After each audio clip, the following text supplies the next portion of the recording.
Hello, Penguin Six. I know that uh this must be a big weekend for you, right? A lot of tests, a lot of exams, and a lot of things to cope with. I'm sorry for that, and also um the bad luck also happened. There was something wrong with Elton's web service at home. I'm sorry that I just make the video so late, but I guess we can still try to use our Sunday afternoon, Sunday night, use the time well. Let's spend around 30 minutes reviewing chapter 5 and chapter 6 together. Okay, great. So,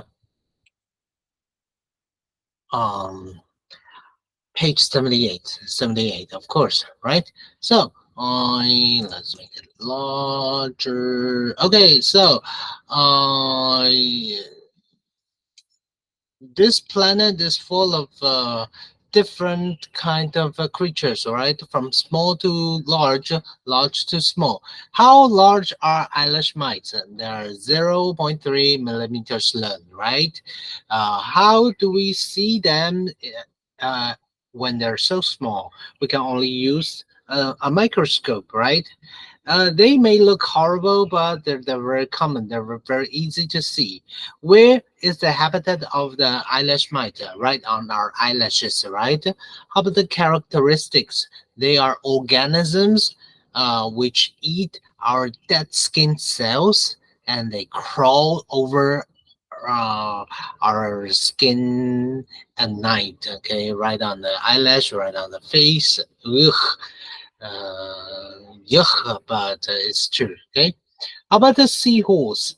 The Dennis pygmy seahorse is the size of a human's tooth. That they're just 16 millimeters long, which means like 1.6 centimeters long, right? Super small. This size of the seahorse, um, and they have long, thin tails, right? And they live in warm water near coral reefs, and they use camouflage to grab food, to hunt, and to hide, right? To hide themselves in the coral reefs, to run away from predators. How about the male bee hummingbirds? They are the smallest size of a bird in the world in our Earth, um, about 5.5, 5.5 centimeters long, smaller than the female birds. Their eggs are smaller than the size of coffee beans. Uh, they live near the flowers, and their strong wings can move 80 times a second, which made them get them the name of bee hummingbirds, right? Right. Um, so uh, the creatures could be smaller than humans' hair. They live in our world. We can find the creatures everywhere, everywhere. The habitats could be anywhere in the world. Okay, so later we talk about where we can find creatures. Okay, so uh, in this unit, we talk about a reported speech. Reported speech.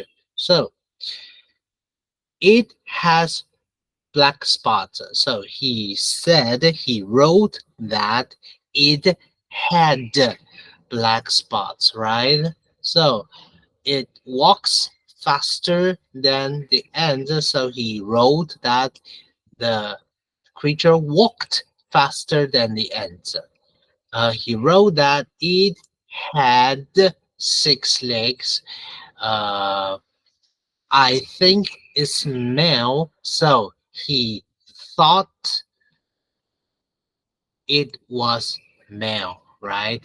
So uh, it can't fly, so he said it couldn't fly, right? It doesn't have wings, so he said it didn't have wings, right? So for the sentences, Juan said it was a really cool exhibit.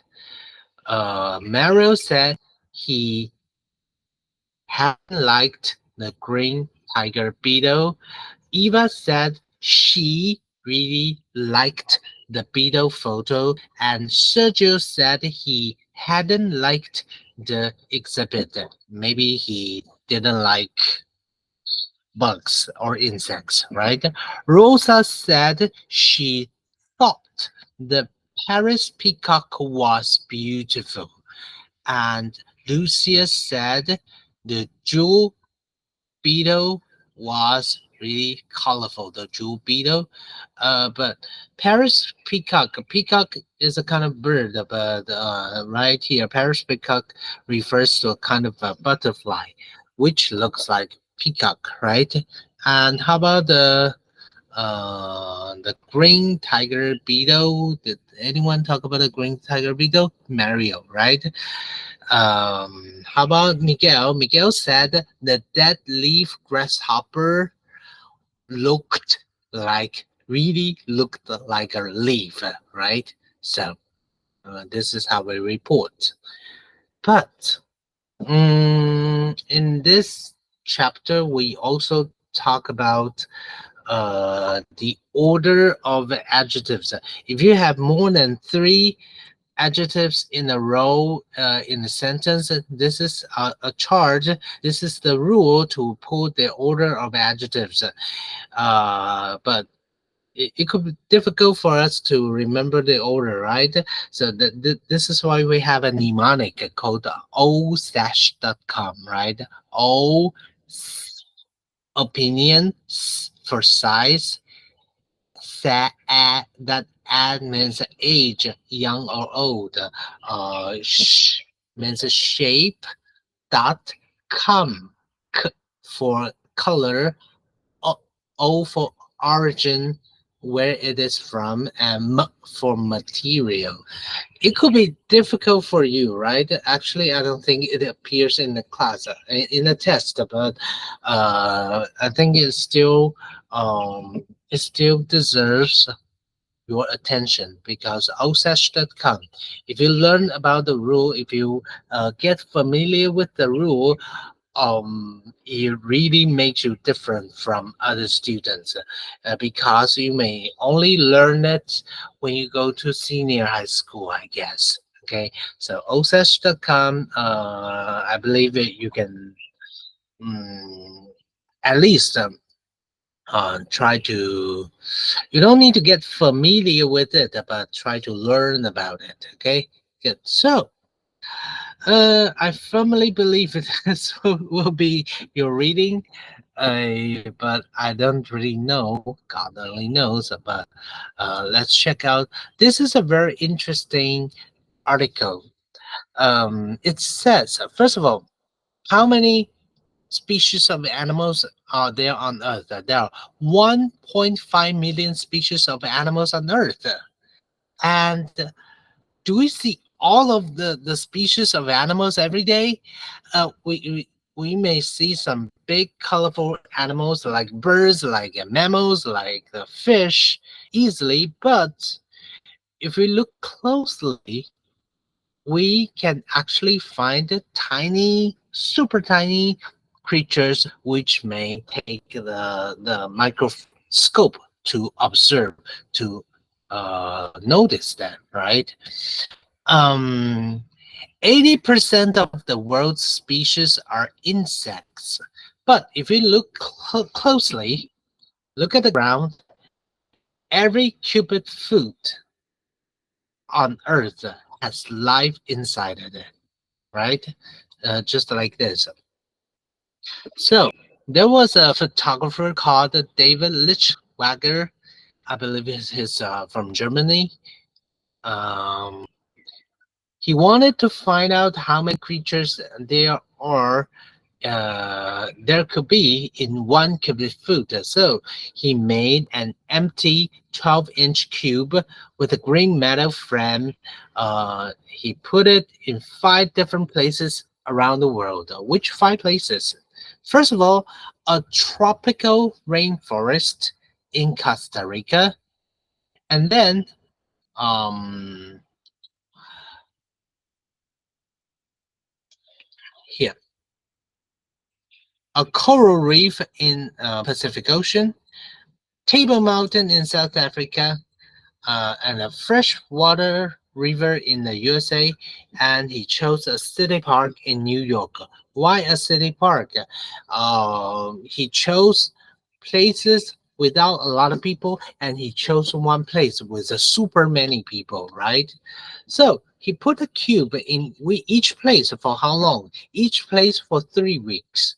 And then what did he do? He observed, he counted, he took photos of everything which crawled or flew into the cube, not just the big animals and not just big creatures, but small creatures down to 1 millimeter in size. He observed, he counted, he took pictures of many creatures in this project. And how were the results?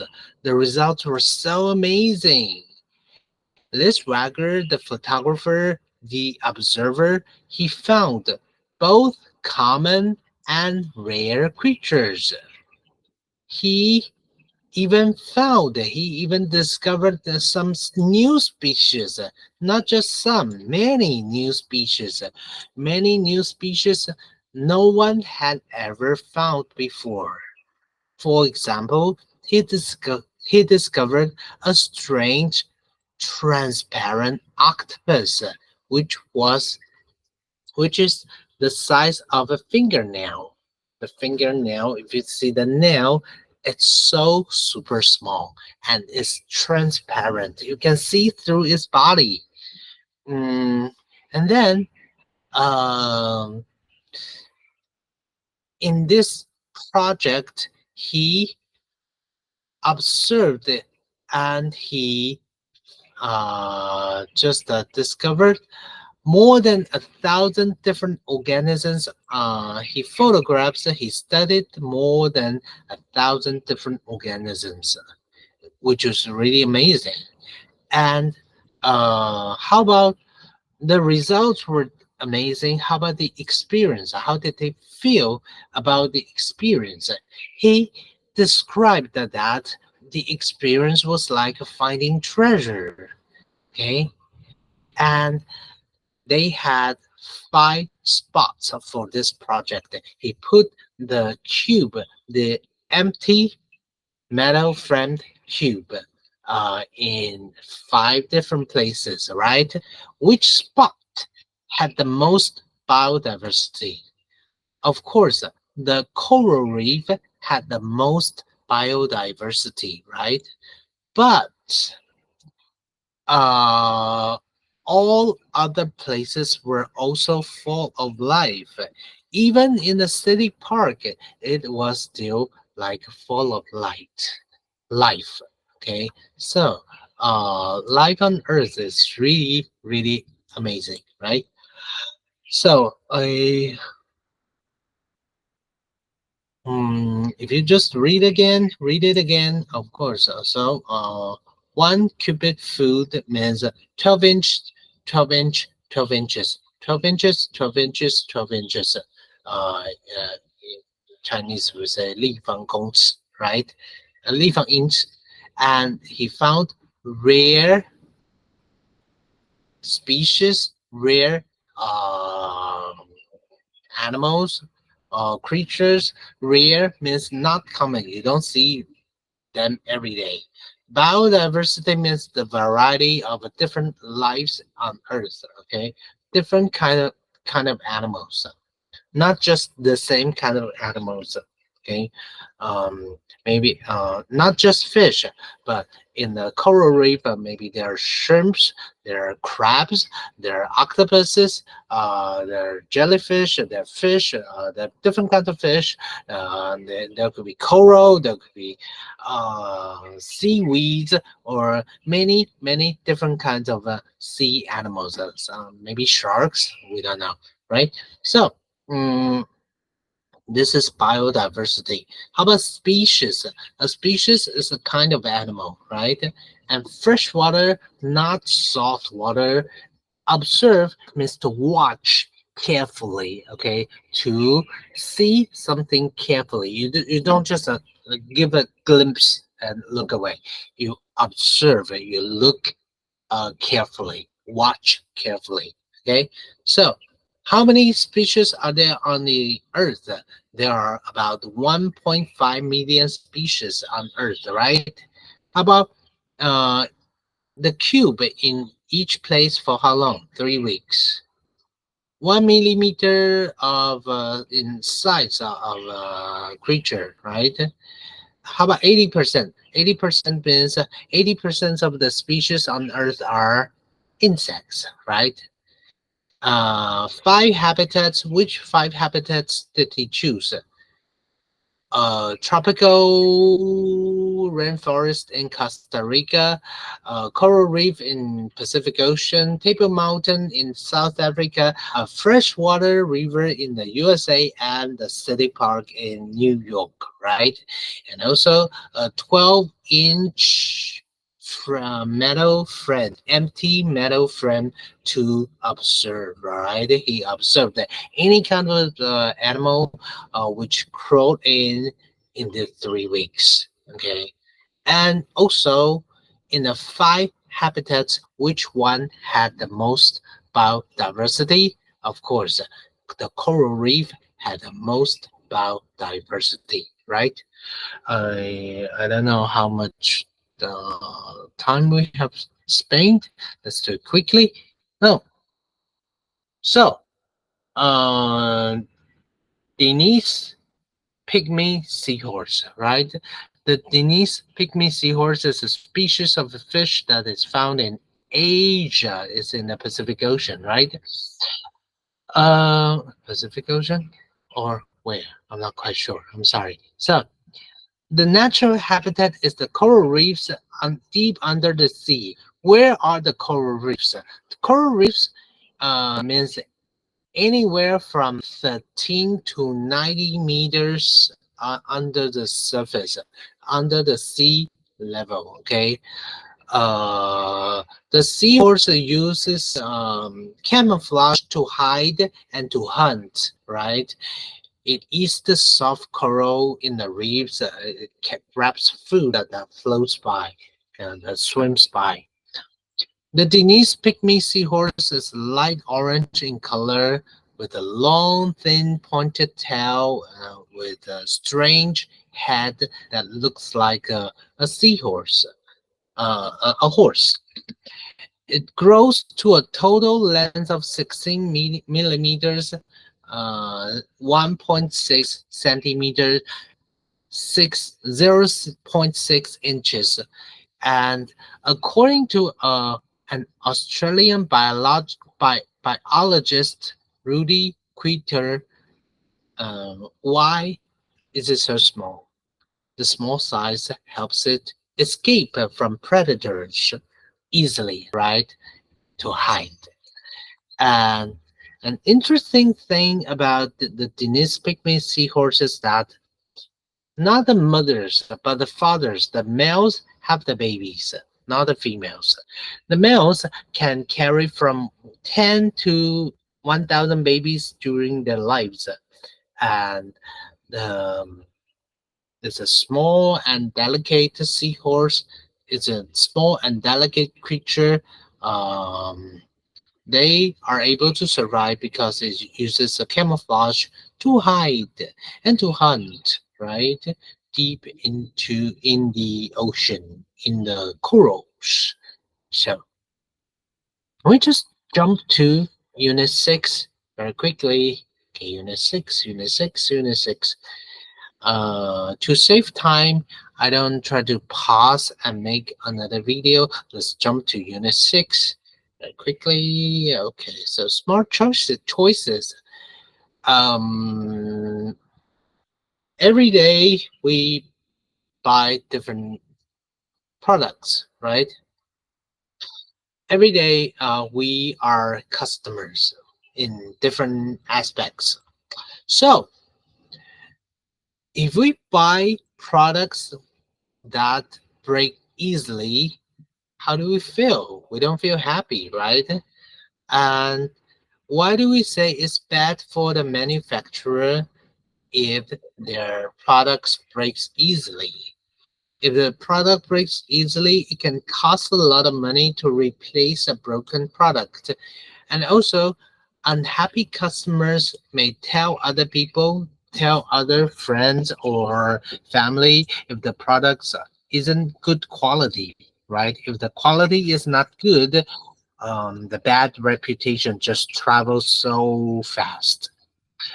This is why most manufacturers may try to test their products before selling them, especially cars, right? We may easily find car manufacturers doing uh, safety tests with the help of dummies. They put dummies in the car to test a car, test for its safety.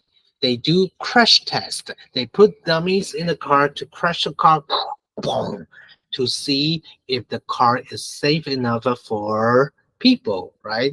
Because you don't really put real people, lock Elton in the car and crash it to see if it's safe or not.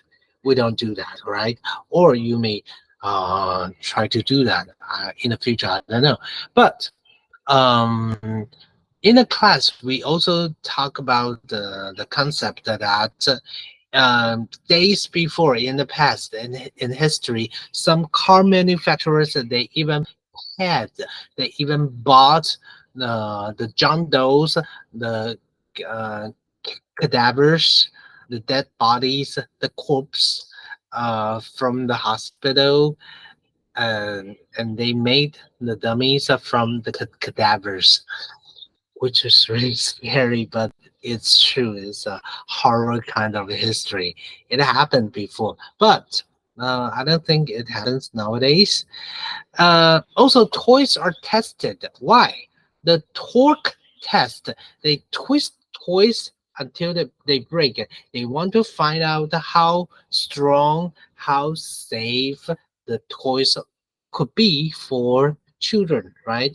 And also, they do drop test to to see how strong they are, and they dip the toys or the product in water if they want to clean it to be waterproof, right? And they may try to tear the balloons to see how strong they are.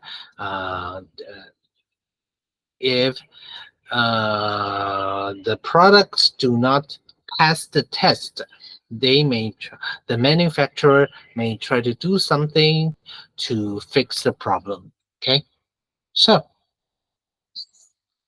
reported questions. The questions are a big deal, right? Question, the way you report a question. But before the question, we try to do the imperative. Imperative means to and not to. He told me to.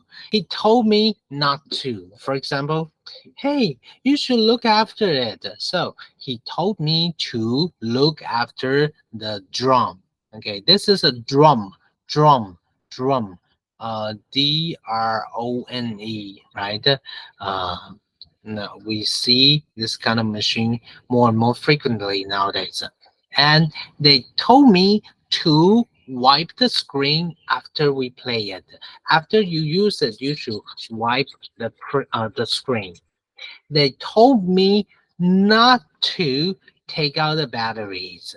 They told me not to use the drone indoors, and they told me to keep the drone away from trees, okay, in case it got stuck in the tree, maybe. So, no, no, no, no, no, no. Now more and more people use cell phones, right?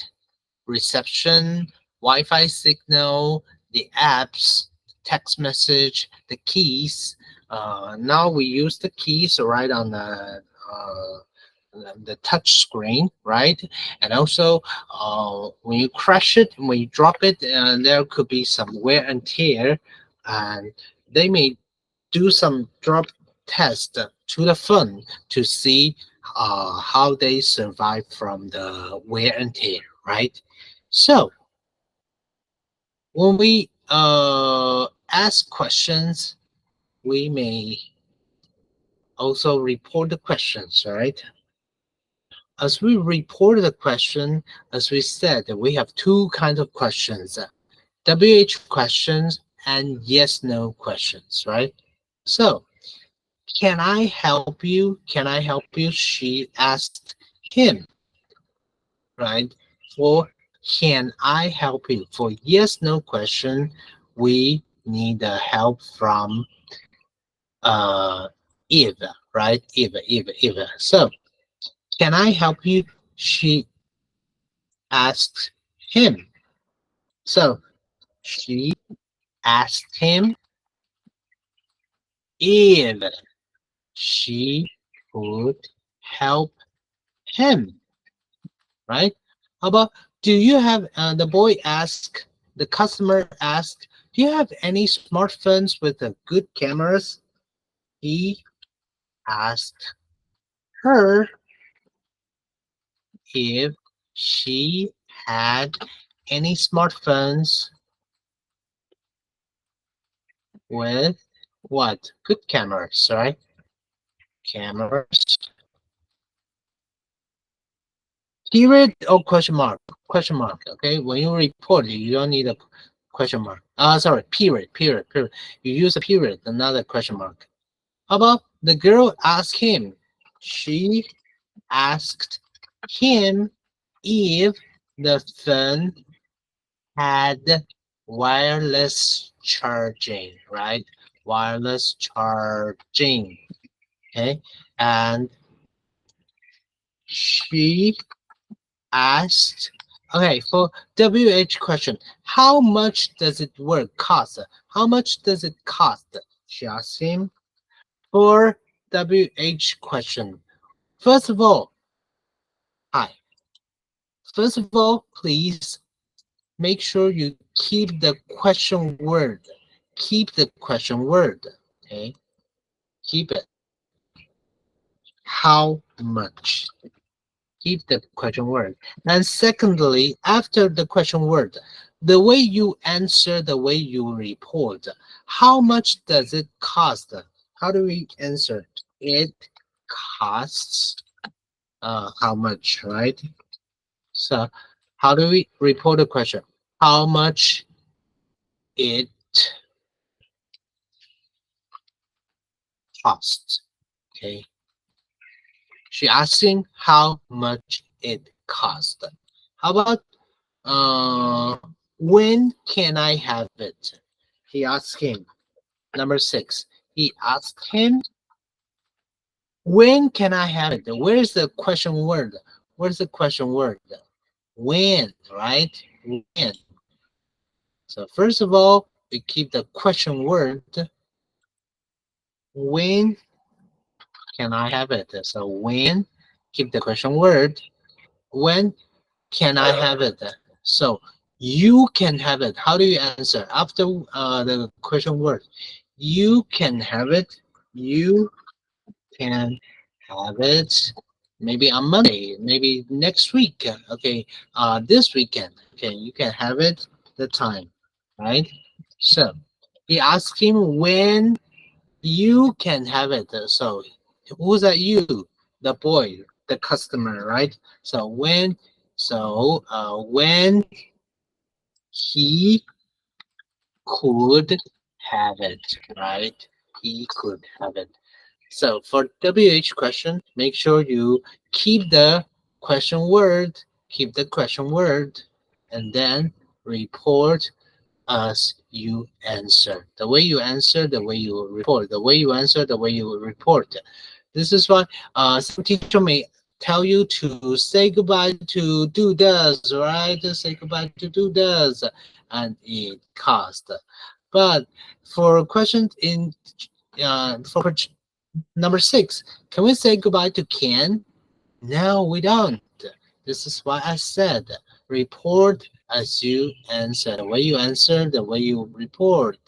Okay? The way you answer, the way you report. The way you answer, the way you report. Okay? So, how about number 5? Do you like the design? She asked her. She asked her. Yes, no question. She asked her if who she liked this design. Okay,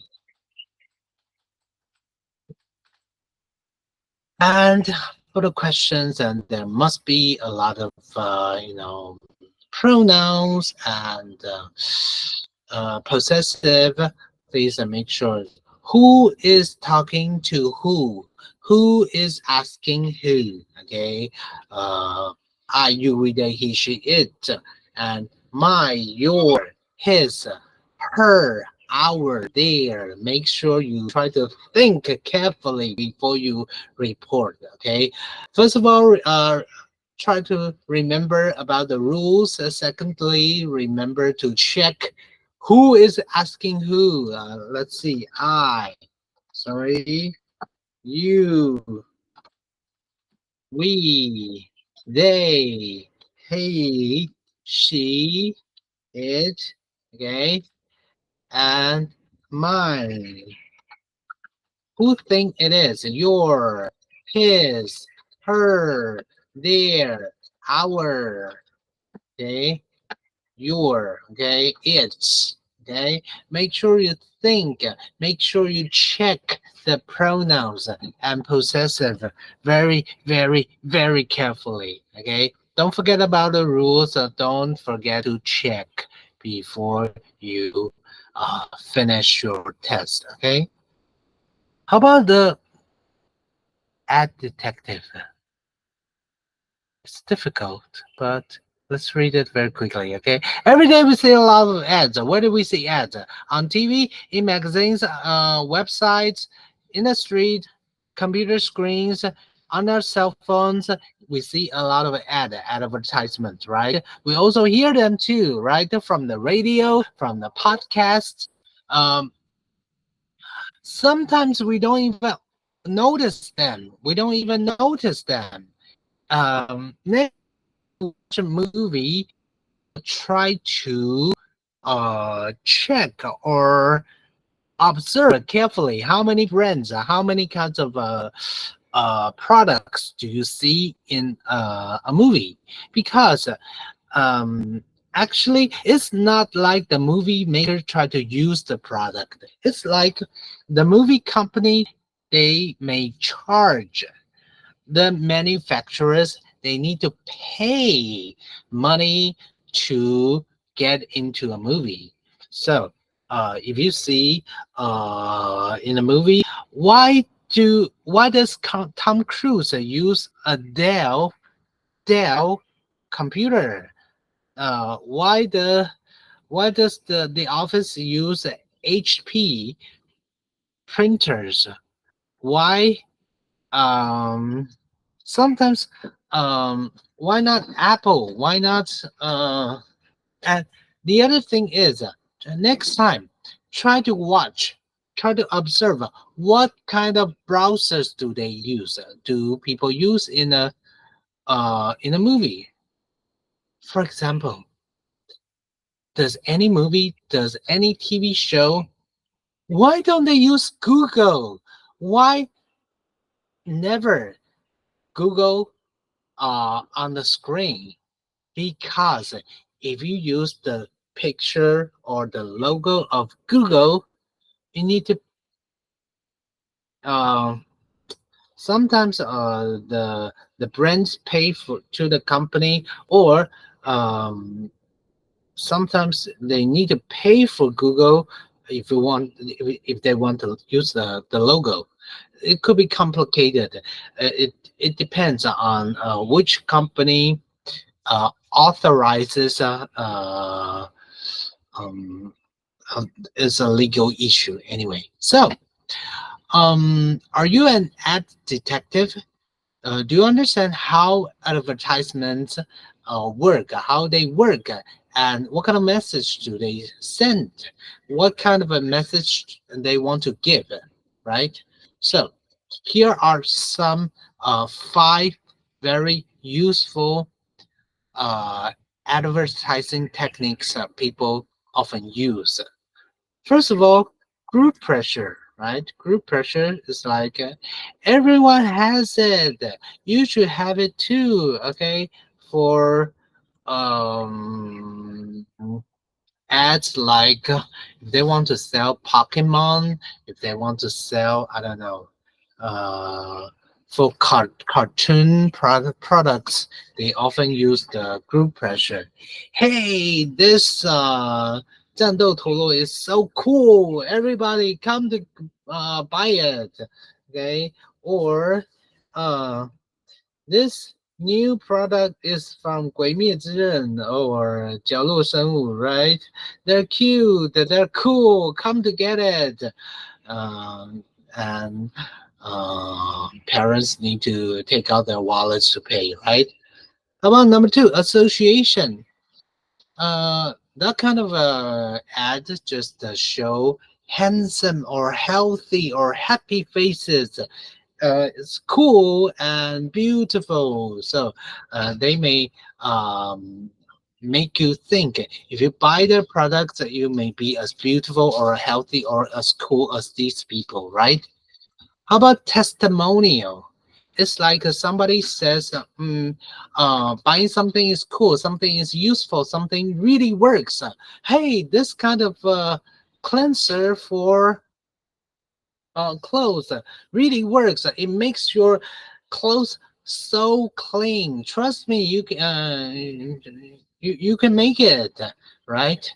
Or the athletic buying using some part of watches or sneakers or products, and they just try to convince you that you may be as healthy or uh, this kind of product really works, right? This is testimonial.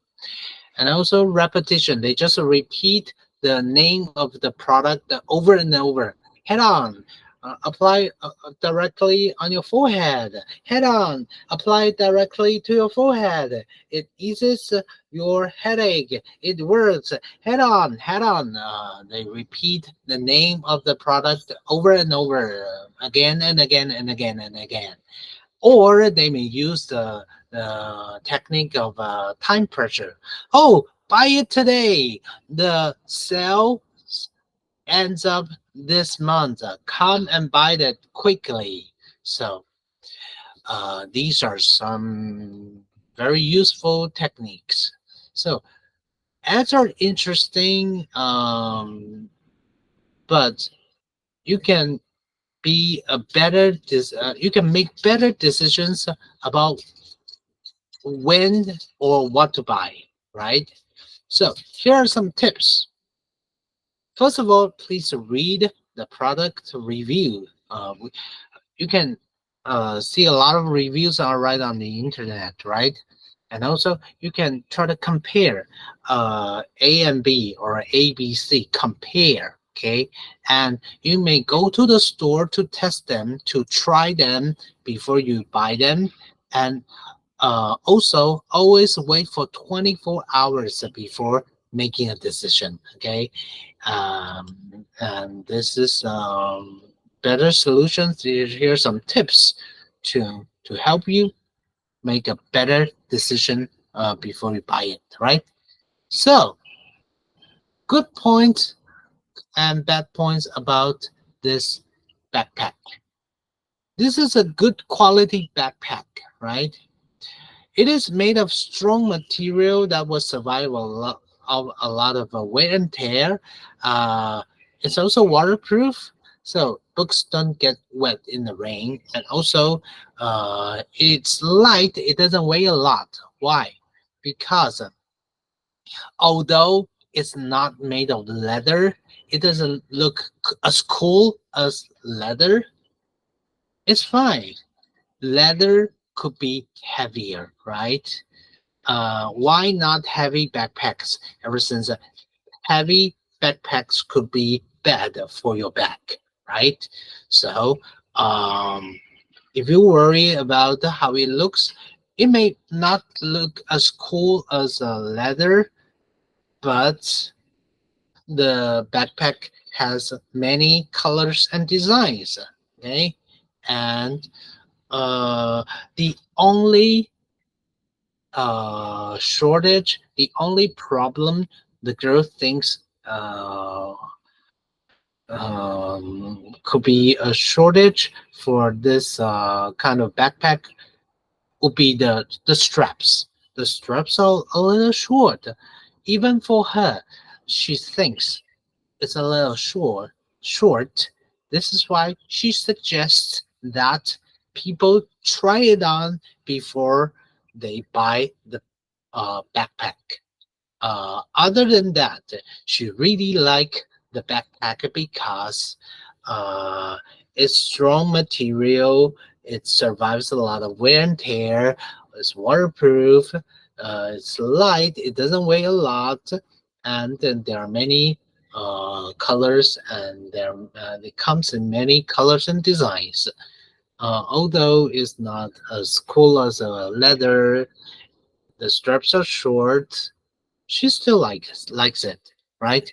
So this is how you try to sell a product, promote a product. This is a kind of ad.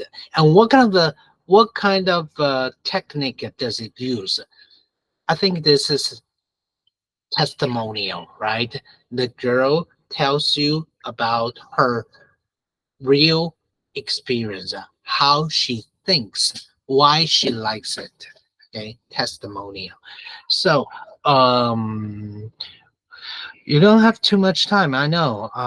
You still need to go to school tomorrow, and the test is right on Tuesday. But please make sure you review your book, your worksheet. We have a lot of examples, a lot of practices of reported questions right on your worksheet. Review your worksheet, review your workbook, review your hour book, vocabulary list, and I'll be seeing you on Tuesday. Thank you. Big weekend, I know. Thank you. Bye bye.